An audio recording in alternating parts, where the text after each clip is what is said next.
Welcome! This is the Always for the Culture podcast presented by Elements, sponsored by the United Way. And we are here talking to rapper, artist extraordinaire, Banks. Welcome, Banks. Banks.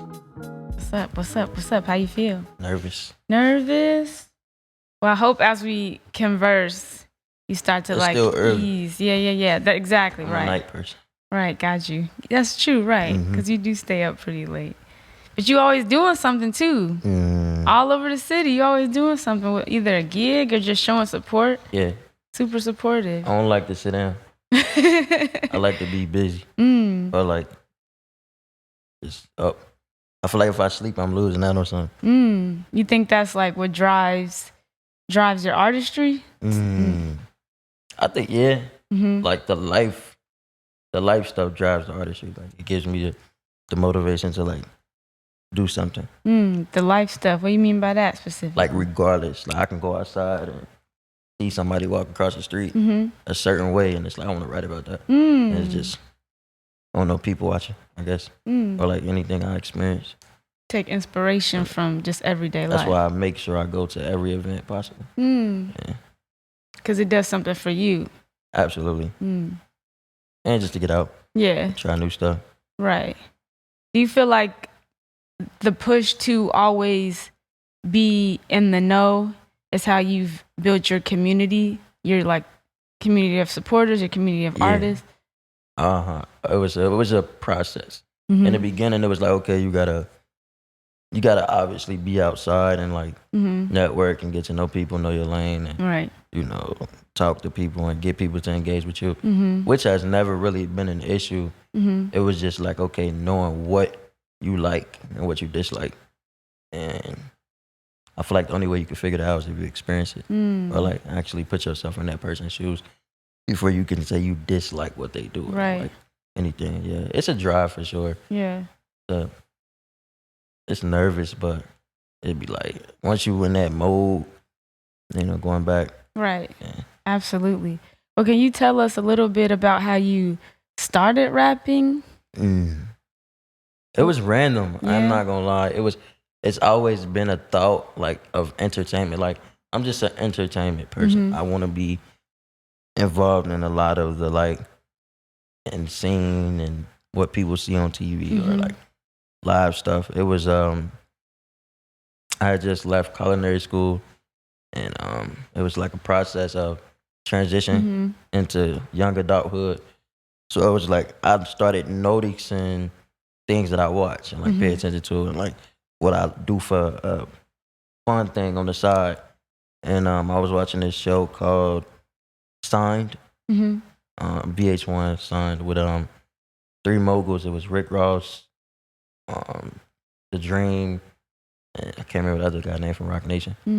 And then I started watching the Rap Game, and like the kids was the motivation for me. It was like these kids is out here putting themselves on the line, and not only are they making music, but they being seen on TV, being around all these people, and it's like I could do that, so why am I not doing it? And I had to like, I sat down for like 2 days, and I enrolled in producing school.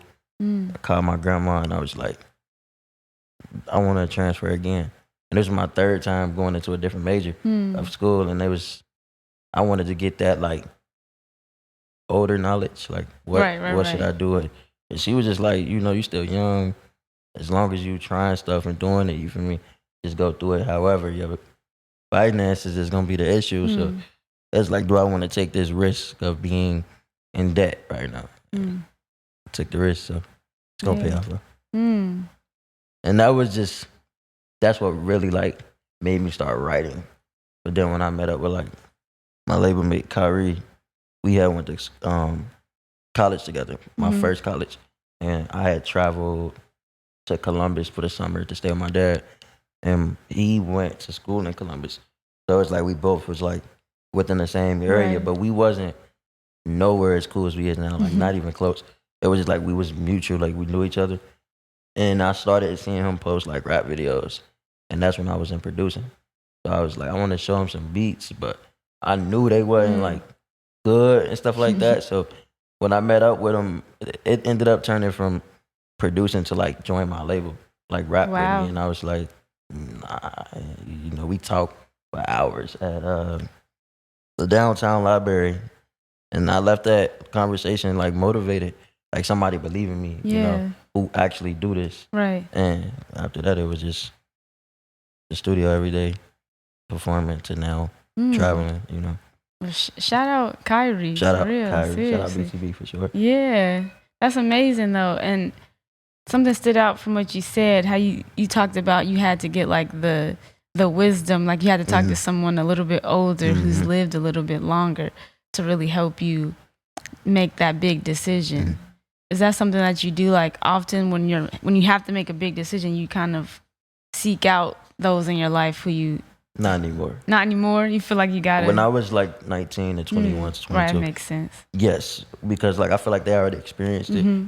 But learning like this new generation, everything that we kind of dealing with, I don't think that they dealt with. But most people from my older generation, when they stood on like graduation, college, marriage, kids, all that, it was just a straightforward go. Right. They never like changed their route.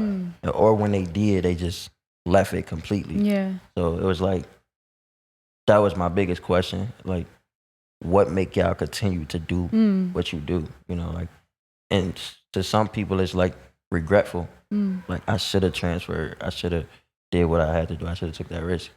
And me, I've always been like a not selfless person, but like, I'm going to do what I do. Yeah. Like, your answer is just only going to like make me question certain things, but eventually I'm gonna do what I want to do. Right.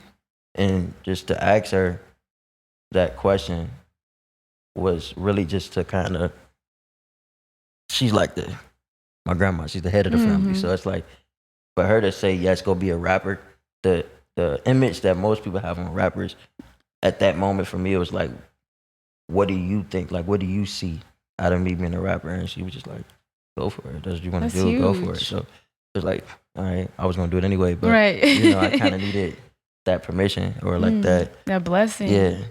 Right. For sure. That's huge too for your grandmother to encourage that.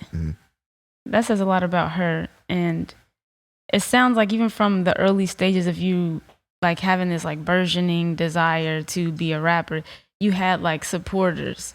Even if they didn't look like supporters right off the bat. For sure. Yeah, you definitely had supporters. It's always it's a belief thing. Like, or like, don't doubt yourself. It wasn't necessarily a push or like a support. It was just like, be you, do you, like whatever you decide is your life. Right. But this. And this what comes with it. So I was like, all right, I'm gonna do this. I already did this, so might as well try this. And right. that's kind of who I am. Like, I hate feeling like just because I did this is who I am. Like, I want to do this now. I want to do this as well. So, yeah. You can be more than one thing, and you don't necessarily want to be nailed down to one identity or persona, which is a real thing. Yeah. We're so multifaceted. We can't just be one thing or good at just one thing. And I feel like you grow. You definitely do. You just grow within what you like, learn new things. It's kind of like school. Right. Kindergarten, first grade, second grade. Once you start growing, you're like, oh, I like this. I like this clothes. Like, you just grow. And people feel like you have to stay in this lane. And I'm not that person. How do you fight that, though? Because that is a reality. Like, as an artist, having to fight being boxed in. It's tough. It starts within. You have to know and be able to like learn that everybody not gonna agree with what you do or believe what you do is right. So if you don't have that like self confidence, my thing is always like, go back to what you love. Find what you love first, and then think about why you love it and why you do it. Most people that love something, that's why love is scary to me. Most people that love something is like, you go out your way to do it. You just gonna do it regardless. Like, if you love something, you just gonna, even if you deal with like the backlash or bad things, you still do it. So once you find what you love, you gotta just stick with it. And then you start feeling that same passion or energy for something else. that's when you be like, okay, well, I felt this way for that, so I'm gonna start doing this as well. And that's kind of what the biggest thing for me. And you just gotta learn how to live your own life. Right. You wake up every single day, not you know, you don't have to deal with nobody. Well, when you a kid, it's kind of hard to judge that, right? Because it's like you still learning and growing. Yeah. Your parents kind of put you in certain positions to figure that out. But once you start getting older, it's on you to like experience and learn. And, absolutely. Yeah. I think that's so true that you said it starts the real like defiance and like forging your own path starts within. Absolutely. Because like you said, you live your own life and you have to decide how that life is gonna go. So if you do have a passion for something, pursue that passion. But on that note, have there ever been moments of doubt that you've had to overcome? Every day. Yeah. It's a doubt is fear. So like when you fear what you don't know, or you fear like the lack of like respect, or is they gonna like this? Right. Anything. I doubt myself with a lot of states. See me, I'm a doubt confidence. Like it's like, yeah, I'm gonna do it. Like it's an instant thing unless I know for a fact like that's not for me. You know, some people have to just come to reality and understand that's not for you. But it's only not for you is because you don't love it. If it's not that it's not for you because you're not good at it. Right. It's because you don't love it. Anything you want to do, even if you're not good at it, you know. So doubt, yeah, I doubt it. I'm always doubting myself, and it's only because I'm worried about what people think. Say that again. It's an issue. America. Right. That's so real. It's all an issue. And it starts from home again. You worry about what your parents think. You worry about what your friends think. You worry about what your siblings think. I tell my little brother, you wake up. You see what you see. You feel what you feel. Your body is you, like, you know. Now, there's still levels of respect within that, but you have to be able to adjust and understand, like, you might not get that support because they don't think that that's for you, but you have to do it on your own and get your own support. Right. So it might not be for them, but it's for you, so just do it.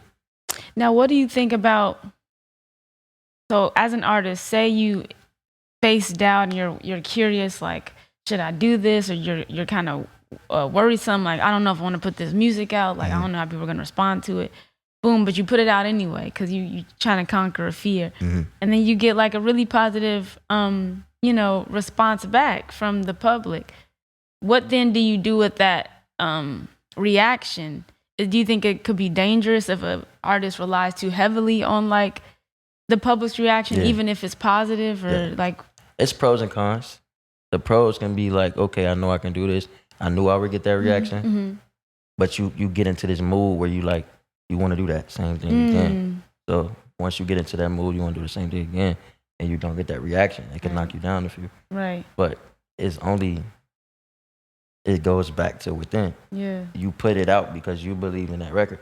It's not about what other people think. So even if you doubt in the record and you put it out and you get the reaction, it can still be like, oh, okay, they like this, but it's your work. Right. And so if you're not happy or like loving the songs that you're doing, now I get it. People experience things. So it's like, I don't know if this is going to work, but I like the song. Right. So I'm going to put it out. The cons can be failure. You know, you feel like you didn't like it. You know, you didn't get the reaction that you wanted. So you just go home and stop trying and stop doing what you're doing. And a lot of people do that. Artists do it. I've done it. There's been times where I had shows that I didn't get the reaction. I've had music that I didn't get the reaction. And the only thing that about artistry and like just anything, people want a support or like reaction from certain crowds and certain people. I can walk down the street and somebody can tell me something and I'll be okay with it, but the person that I want to say it don't say it. That's the issue that I'm responding to. Right. And it's like, why am I mad at this person when this person is literally telling me what I want to hear? Right. And how that's great the issue. You are. That's the biggest issue. Yeah. You want that validation from certain people. Yeah. And that's the problem. You have to be able to just accept it. Yeah. And move forward. Absolutely. And then I think what helps to and what allows you to expand your artistry is when you do kind of like, okay, I'm gonna acknowledge that people respect what I'm making, but I'm not gonna stay in that. Like, we celebrate it when it happens, right? Yeah. Then we keep. But you also have to celebrate the wins. You do, and that's what I'm learning. Like, I'm big on like what's next. Like, somebody tell me you did good. Like, okay, there's still more to go. But you have to celebrate the small wins. You do. And that's waking up. Start with that, and then start with being able to make it to the studio, record the record. Some people don't have stuff to record with. They still struggling to pay to get studio time and stuff like that. So you have to be able to celebrate the small wins in order to succeed, and be like respectful. Respect is the number one thing, because the bigger you get, the more hate is gonna come. And it's terrible, but that's because they want what you got. That's mostly what it is. And you have to be able to respond to that. I don't respond to no negative, nothing anymore, at least. You just avoid it? Not necessarily avoid it, it's just like, I'm not gonna give you that energy. Yeah. I respond in a certain way, just not like in the way you want me to respond. Right. Because I'm only giving you what you don't need. So if somebody say to me, "Oh, your music sucks," I'm gonna say thank you. That's just that. Yeah. Because I need that. That's a good. It's humbling. Tactic. Right. Yeah. That's what it is. I'm not gonna tell you what should I change or what you think. So, because it isn't your song. It isn't for you. Right. Thank you. Go about your life. Absolutely. That's how you hold on to that humility. And you're super humble too. I try to be.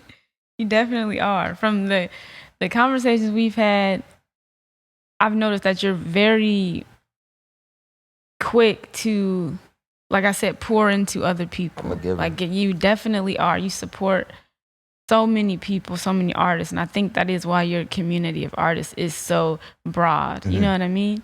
And that's such a beautiful quality to have, because you don't have to be that way. Nah, I mean, it's just I'm not gonna like do nothing I don't want to do, or like say something I don't want to say, or feel like I have to give you something that isn't there. If I see it and I believe it, then I'm gonna say it. Right. You're talented, you're gifted. But when people say it to me, it's a wall, and it's only because I don't know if it's coming from a good place of heart. It's like, I'm not trying to hear it. But that's also selfish of me, and I've been learning that, like, it's selfish of me, because if I can give it and people can receive it from what I think, then why can't I?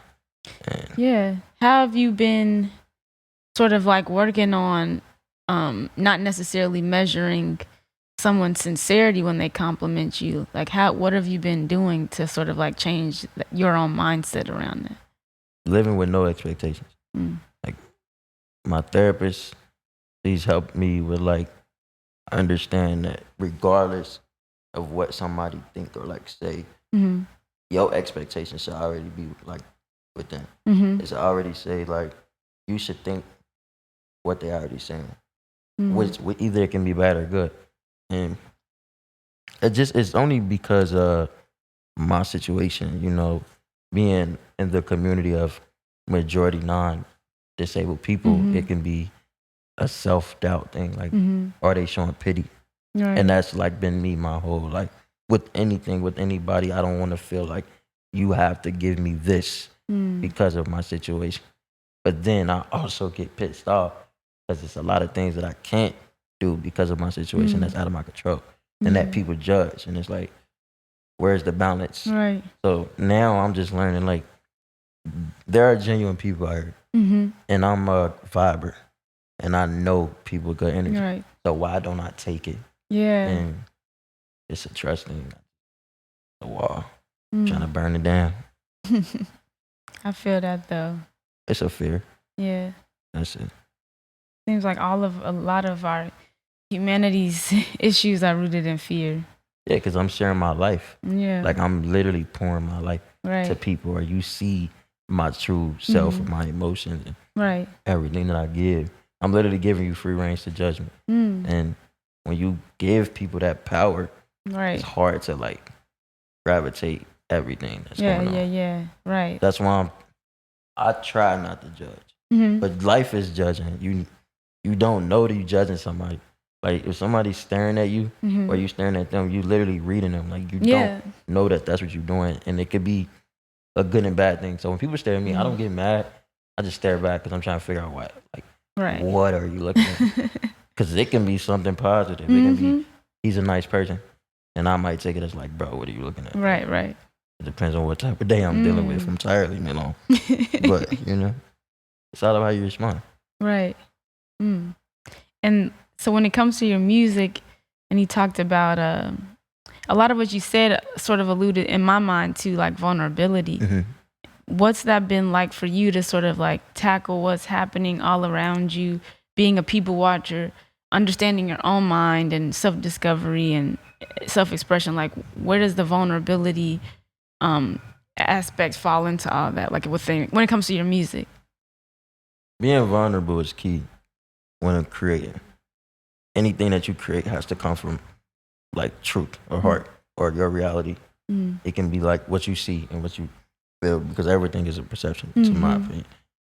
So being vulnerable within doing what you love, that's how I knew I loved it, because I was able to like tap in and create and explore something that I felt like was the only way I can explain my life without talking to somebody. Yeah. So it's like put it in music.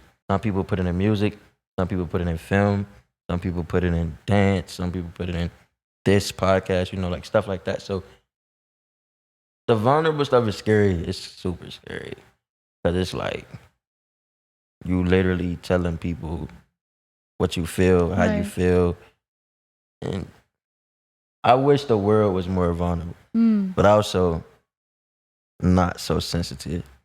Like, cause I have friends who like, they respond to things that happen to me worse than me. Like, so if I'm in a room and somebody walk up and say, what happened to you? Yeah. They respond like, what? They get mad. And me, I'm like, chill. You feel me? Like, don't be so sensitive, because he's being vulnerable by asking me that. Like, he's putting himself out there, and you have to be able to like channel that. Yeah. Just know it's coming from a vibe. Like, you have to be able to feel that. Right. But vulnerability is scary.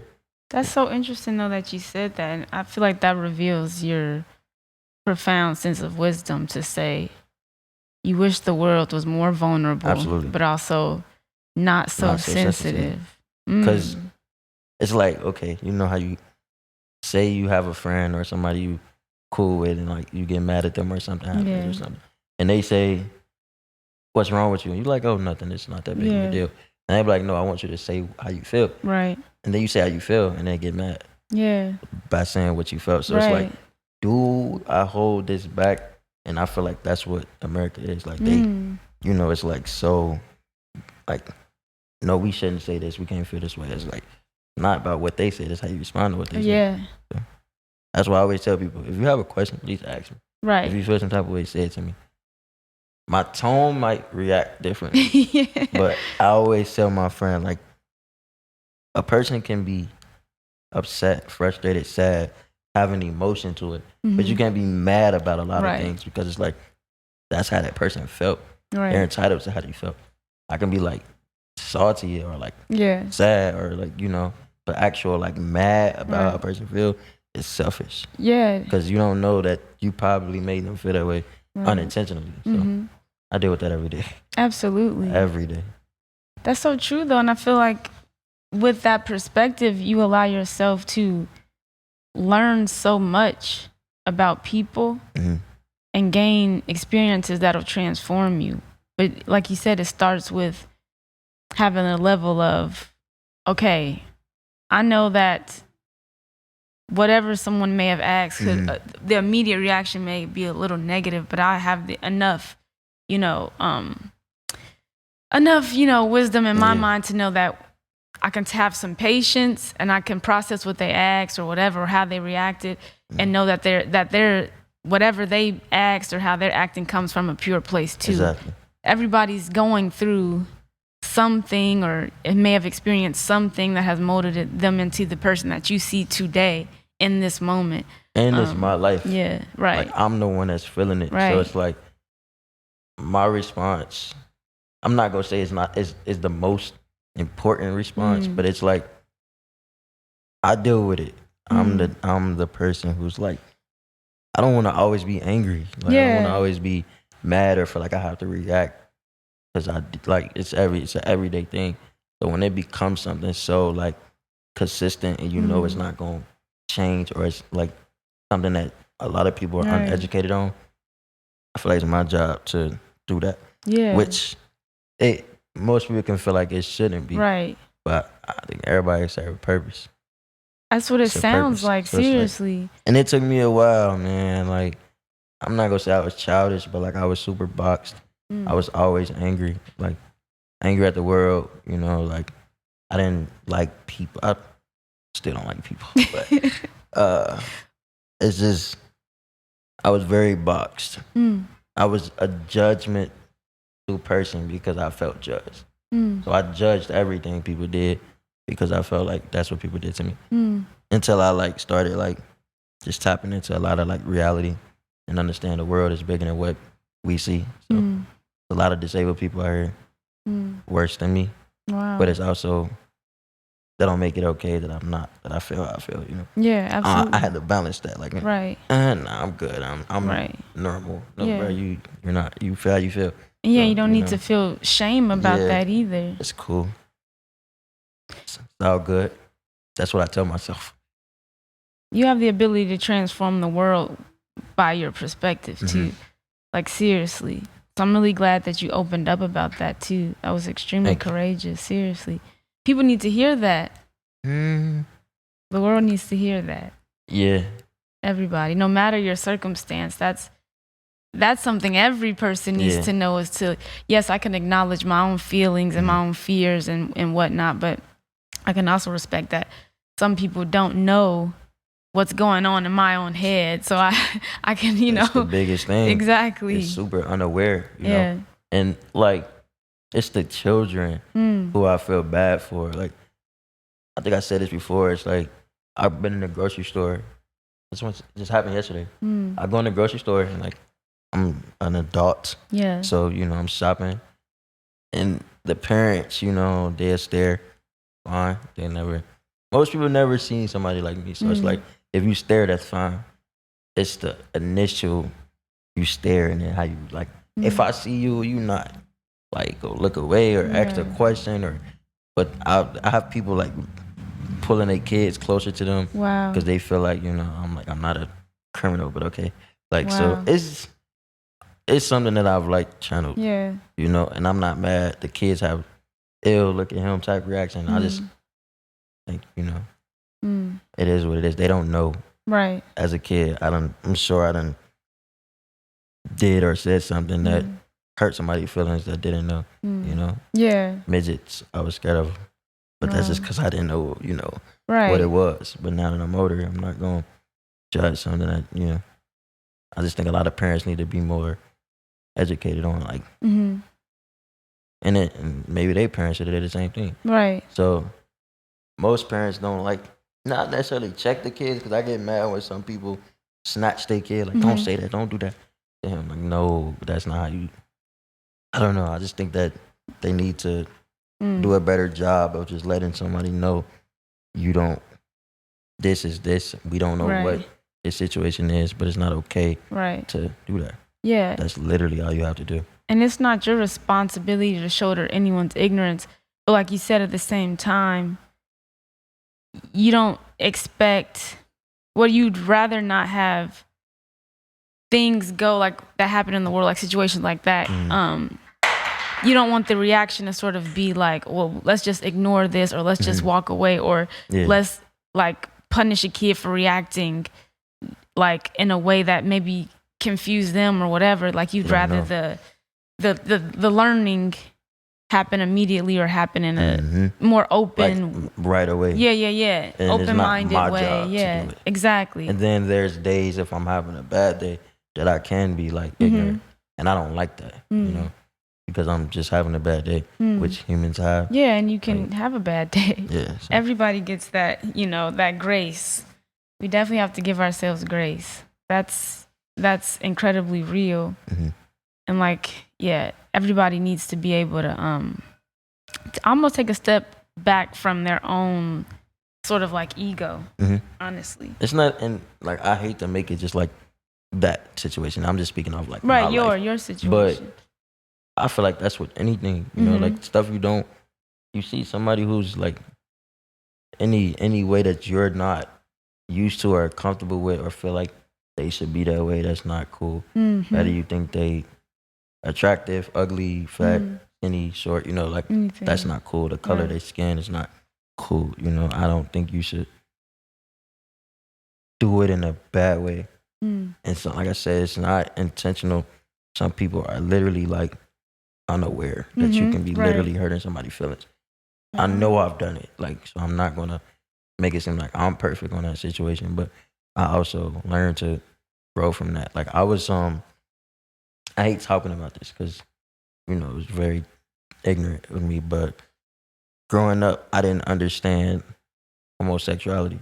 I didn't know anything about it, and it was new to me going to high school, and there was a specific girl who used to like throw it in my face to like make me like get away from me, you know. Like, and I started watching this TV show called The Real World, and there was a guy who opened up on the show, and he called his pops, and his dad like neglected him like throughout the show, and it just hurt my feelings. Like he was talking suicide, and I never want somebody to feel that way just because of what you choose with your life, or any, not even necessarily choose. That's you. Like that's how you feel.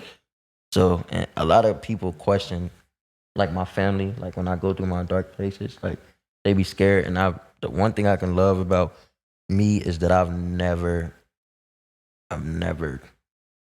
felt that way, even close to suicide or anything. And it was only because that I feel like that would be selfish of me. For the people who do love me or like care, but then I also like channel that it could also be unselfish of me because you're not in my shoes, you don't understand me. Like, and it's a whole mix of complicated emotions. Yeah. So that was like, that show made me grow up, and that's what I mean by how people can be vulnerable and express themselves. You never know who see it, and if I can meet that person, I would probably give them a hug or something. That's good. That goes back to what you said earlier about people watching. Like it seems like you really learn from people. People can teach people. You It's can a teach reality each other thing. stuff. You don't know. Yeah. Somebody's life is totally different. Do you think it's ever like the obligation of artists or creatives to sort of be that bridge for people? Because I think of like everybody like consumes music or consumes art in some form or fashion. Like you mentioned, like whether that's through television or film or like literally like listening to music. Do you think it's on artists to be those people who transform the way people think? Like the change makers in the world? Yes and no, because music is worldwide. It's not just hip hop, pop, none of that. So it's like a person's life. Whether it's rock, band, you know, they are expressing how they feel. I feel like it's on humans outside of what you judging off how it sound to be able to channel that. You know, instead of trying to judge the person, or this person don't make good music. He's trash or good or whatever. His numbers ain't that. It's on the human to like understand what this person is trying to express. And then whatever you take from it is what you take from it. And whatever you take from it might not even be with that person. Because there's been times that I made a song, like before I recorded it, and then I go and record, I'm like, wow, like I really like channeled myself in this song. And then you start questioning, like, do I even want to put this out? This goes back to doubting yourself, but it's like, but I loved it in that moment. So why am I not trying to put this out? It's because I'm worried about what people are going to think about. And you have to, I feel like artistry and being an artist is just expressing your art, or in some way expressing something that you want to live like somebody else live like. It's just it's a feeling. It's an emotion. It's how you take yourself and express it in the music way. So that's why I try not to judge music. Yeah. It's hard not to. As an artist, it's very hard not to. Like, nah, that's not good. You coming from a whole different like perspective too, as a person who literally makes music. You probably are a different type of listener than the average person. Yeah, I'm the way I listen to music, the way I listen to life is just different. And that's why I like a lot of people be questioning, like, they be like, would you go back and change your situation? I'm like, man, I don't know. Because I don't know if I had this mentality. I could be a dickhead. I mean, I don't want to say it. You good. I don't want to be that type of person. Right. But if I could, I'd probably keep my mentality, but just change that. Because, it's hard to live. Yeah. It's hard to live in society when you don't know a lot of things, or you feel like you can't express yourself, or you gotta be this way. Now, I'm not the type of person that force open-minded people. Right. Force you to be open-minded, because that's selfish in me. I'm not being open-minded of how you are. Right. That's how you are. You probably do a lot of stuff that I don't know about and I don't see. It's just the fear of people like being. That's why TV shows are the way they are. People create TV shows or like movies to show this is what it could be. This is probably something that happened. This is probably something somebody dreamed. Right. This is what somebody just see. Right. You write what you see and then you create it. Yeah. So, yeah. All types of perspectives. Yeah. People, it's all different lives. Right. I don't know nothing. That's how I look at it. I don't know nothing. I just know what I know. Right. I know what I think. I don't know nothing. Because somebody else might think what I'm saying is wrong. Yeah. There's probably somebody who will hear this and be like, oh, this person tripping. Everything he's saying is invalid. Music is this. Yeah. It should just be this, So. But that sounds so, to the people that are like that sounds like they have this level of hubris and egotistical attitude about life. Because, like, it goes back to how you talked about, I don't know, you just have a level of humility that allows you to take that big chunk out of life in a way that a lot of people don't ever even reach, It takes an experience. It does. That's literally the issue. You have to go through a traumatic experience or something that wakes you up. And I've been through 4 of those. So when you go through a lot of stuff, man, and you just see a lot of things in your life where you feel certain emotions, I hold a lot of emotions in, and it sucks, but it's tough, and it's to not be able to express it, right? Or feel like you won't be heard, or feel like you keep saying the same thing over and over, and after a while, it's just like, man, what do you do? So being in the hospital for 33 days, it just, man, it was one of the biggest wake up calls on life. I was very careless, I just didn't care about nothing, I just lived. I went to school. I was probably annoying to people, So when you deal with certain things like that, or you lose people in your life, or you almost lose your own life, you start to take life more serious. For some people, there's some people who literally don't care about that. But through all that, you've decided to be the person that you are, which is a wonderful person, and you channel that desire to be expressive in your music, and we appreciate you for that. Thank you. Talk a little bit about to the people that will eventually watch this.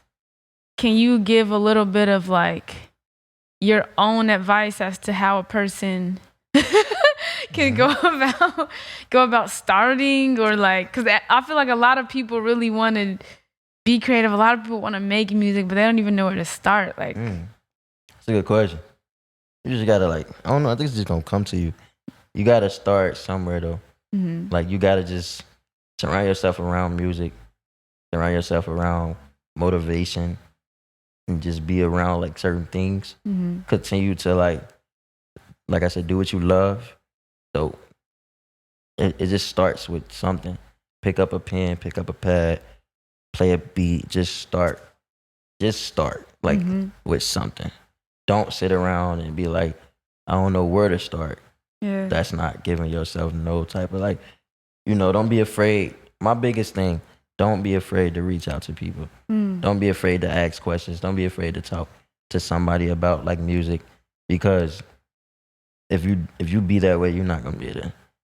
You gotta learn how to take the rejection. If you ask somebody like, how can I get in the studio, and they say, I don't know, okay, well, go to the next person, or like try to just start. Please just start. Don't doubt yourself. I don't like that. That's why I like what I do. Like I've been doing music for 4 years. I haven't charged for a feature or nothing. Like my goal is to put as many people in a position to win, because I know how it was when I first started.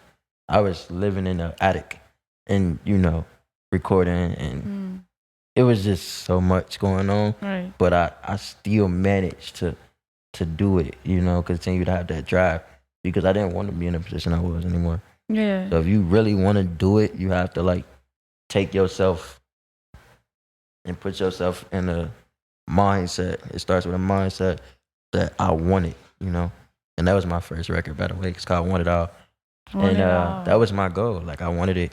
I wanted it all. I just came back from Columbus. My pops had a stroke. I didn't have much. And I was like, you know what? I want it all. And I said that. Right. So you have to be able to just start.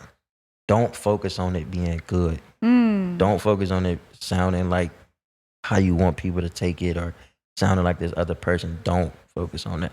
Focus on the small things. It's a step-by-step bridge. Dang, I just spoke to myself.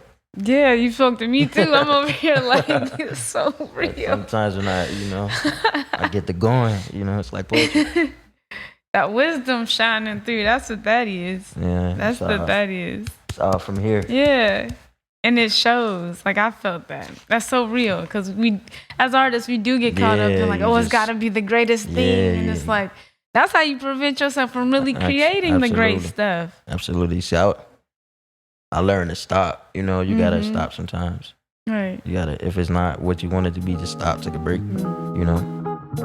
And that's the Always for the Culture podcast. Oh, that's toxic.